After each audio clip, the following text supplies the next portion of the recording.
Hi everyone, this is Marjorie and thank you for stopping by. In my first DIY, I'm going to use this sign from the Dollar Tree, 10-inch deco mesh, various ribbons from Hobby Lobby, Michael's, and 99-cent only store. And then I'm going to use a couple of these long zip ties, some Chanel stems, and then I also have this work rail that I made with about 6 of the paint stir sticks. It's the 1 gallon, and you can see here how I kind of constructed it. I didn't want to put this in the video, but I did use wood glue and some hot glue to hold it together to make it sturdy.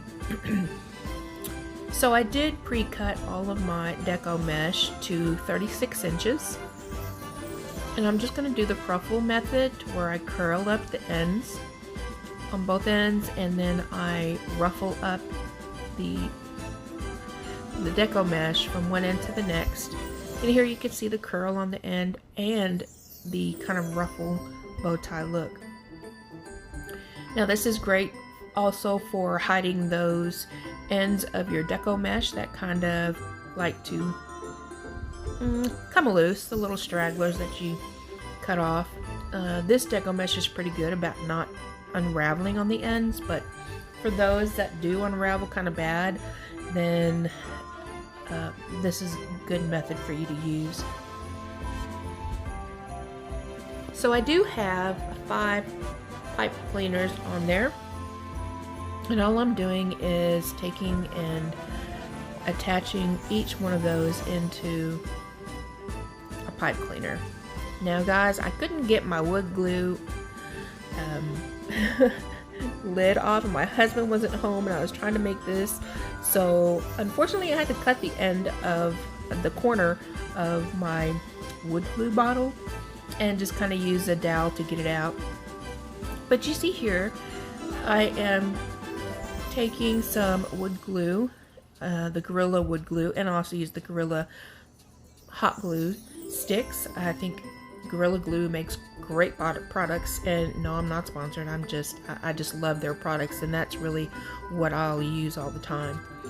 So then I go and I add my sign, and this is going to be the top of the swag, and I just press on it to make sure it's going to stick. So once I do that, I take my variety of ribbon, and I apologize, I should have already had this done to begin with, but I did want to show you the ribbon when I first started.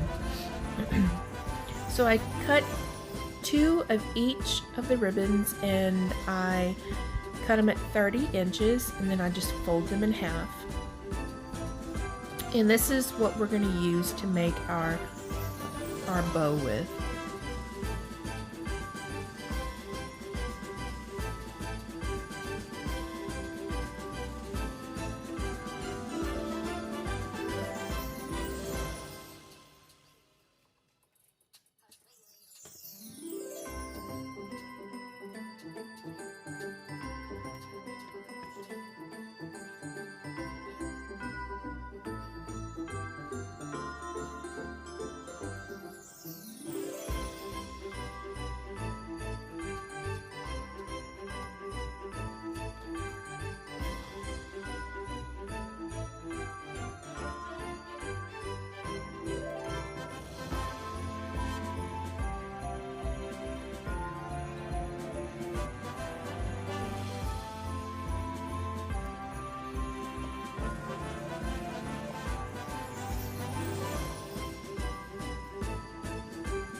Okay, so now that I have everything cut, what I'm going to do is I'm going to take the bent end and zero it out, and then I'm going to measure 6-inch loops and pinch it in the middle.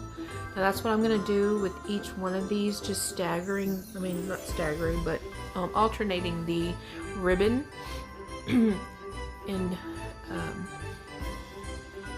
then I just pinch the 6-inch loops, and then I will attach a chenille stem with it.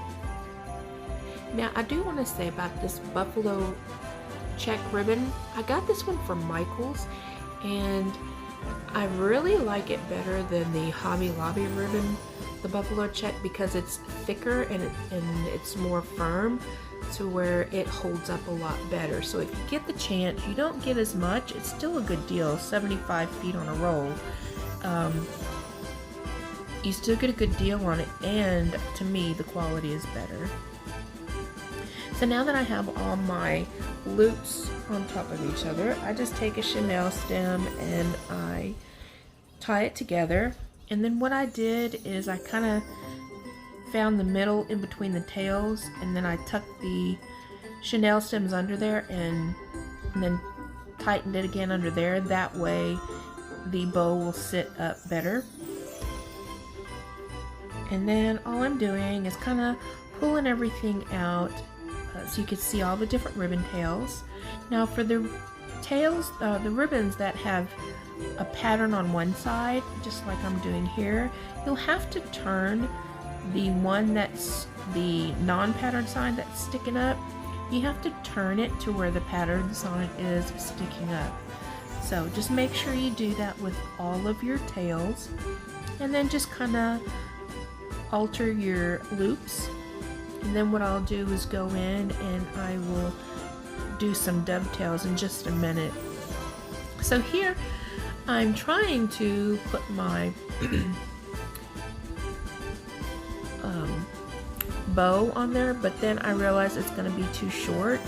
So what I did is I took another chenille stem and cut it in half just to attach it to each of the other legs of the chenille stem. So that way I just made them longer. Now if you can find a place that sells, I think it's 20-inch length, then those would be good as far as using for the chenille stems here too. But I don't mind, I just buy the cheaper ones and make them longer, and it's okay. So the only thing I'm doing here is when I originally attached the deco mesh on the wreath frame, I had it facing one way, and so when I tried to put the bow on, I had the let me see if I can explain this well enough.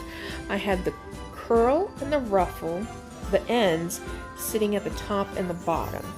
So when I tried to go put my ribbon on in the middle, it didn't allow me to put the ribbon on as easily. So then what I did is I'm taking it and I'm putting it on there. I'm adjusting the deco mesh to where the curls and the ruffles are on sideways.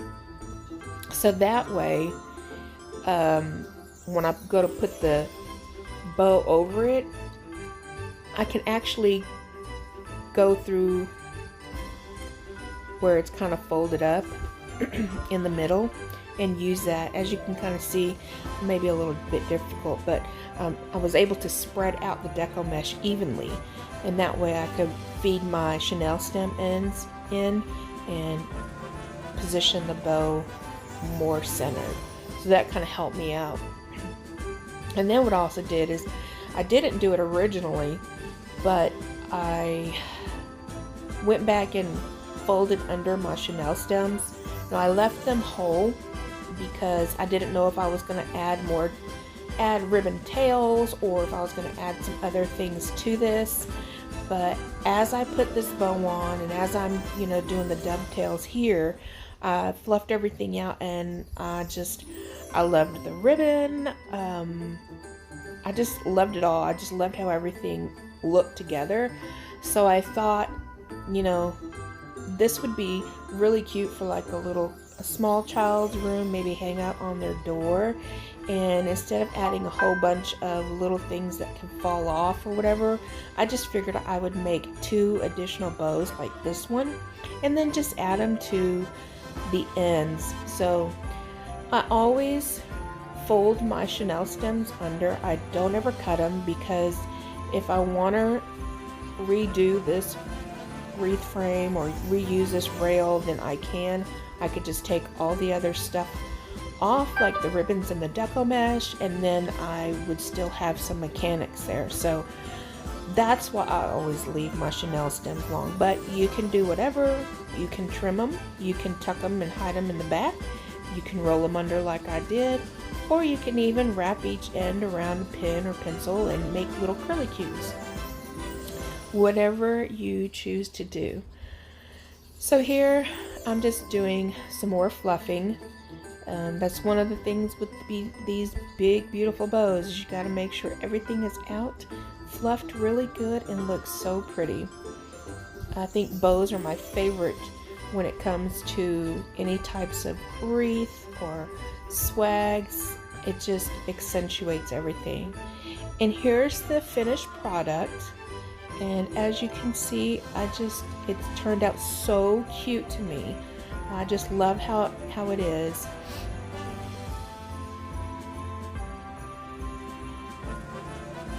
So for our second and last DIY, I've got this football frame, and that's from Dollar Tree.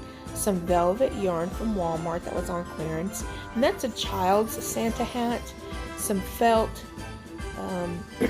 and I've got this fleece material that my sister gave me. She had got it. It was like a yard and a half, and it was $2. She gave it to me about a year ago. So thanks, sis. And so what I'm gonna do here is I'm trying to figure out the placement. So no, I'm not one of those crafters that will create something before to make sure it works. I do things on a fly, and so here with this felt, I'm trying to figure out how I need to get everything attached and how it needs to look. Now this is just gonna be hidden, but its intent is the felt is going to hide the bottom portion of the wreath frame. And so all I'm doing is taking the hot glue and just tucking in all the edges and making it nice and clean, and then I do that all the way down to the bottom.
So now I'm just taking this fleece and I'm going to cut off some of it.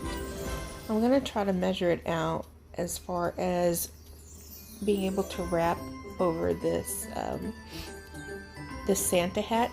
So this is a great idea for those of you that may have some old Santa hats that aren't looking as cute or don't match your decor as much, and especially if you have some, I mean, you can really find some inexpensive different fabrics that you can use, or even just, you may already have some fabric that you have at home you just have some scraps, but this is a way to help you be able to update your old decor into your current year's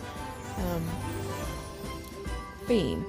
So this year I'm really doing a lot of the blacks, whites, and it's like a sage green. I think it's really pretty, but those are really my colors that I'm doing this year. So previously I've used red and white and all of that, but so that's why I'm gonna go ahead and just kind of update this little Santa hat here. So yeah, I probably cut off a little too much of that fabric, but again, I wasn't really sure how everything was gonna pan out. So I wanted to make it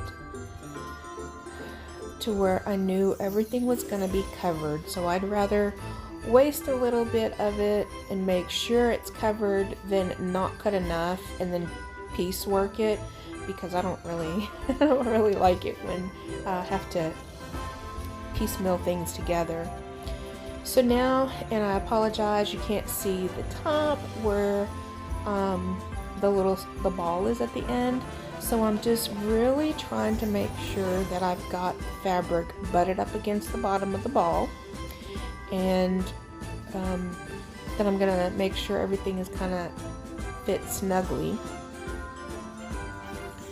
And so I kind of trimmed some of the excess off, because even when I fold the other portion over it, then I don't want it to be way bulkier or more in some places and not in others. So now I'm just making sure that I glue the fabric down in certain places. And again, out of screen, my apologies. Oh, there I go, I fixed it. And I just put a little hot glue there and cover up all of that red. And then I do trim down some of the fabric, and then I'll tuck it under to make it a nice clean seam on the end.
Okay, so once everything is done, I'm just fitting it over the football frame to make sure everything is going to look good. And then I take this velvet yarn that I got from Walmart, It is so cute and so smooth and soft.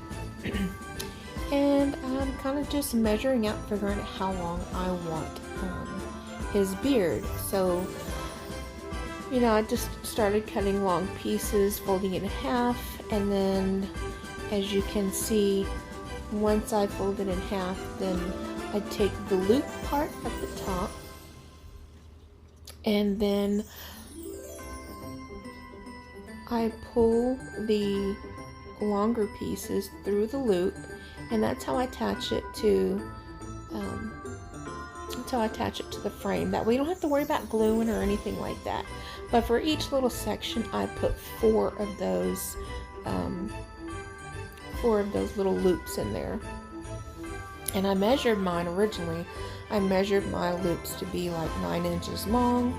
So in here I'm taking and putting some glue on the back and making sure I've got everything attached, folding over the little hat.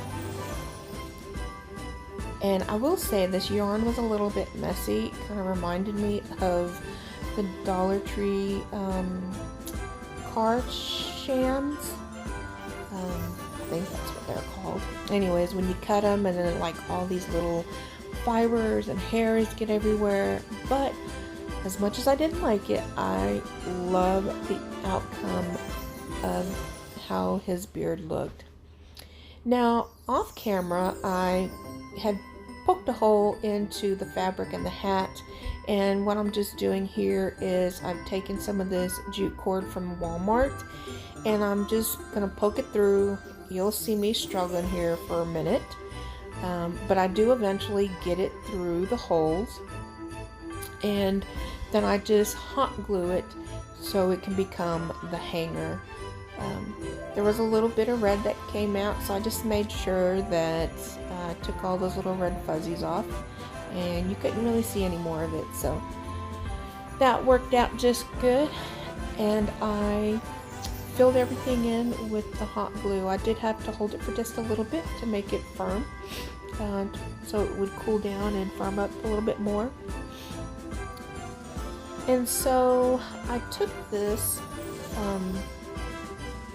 I think it was a Dollar Tree ornament that I had a couple years ago, and I just took it and I'm using it as his nose, and then I am just gluing it together. Now that is I believe the medium sized one. So here I am just playing with his beard, and I'm telling you, this one strand of yarn, I guess, had touched the glue and it messed, and it was getting on my nerves.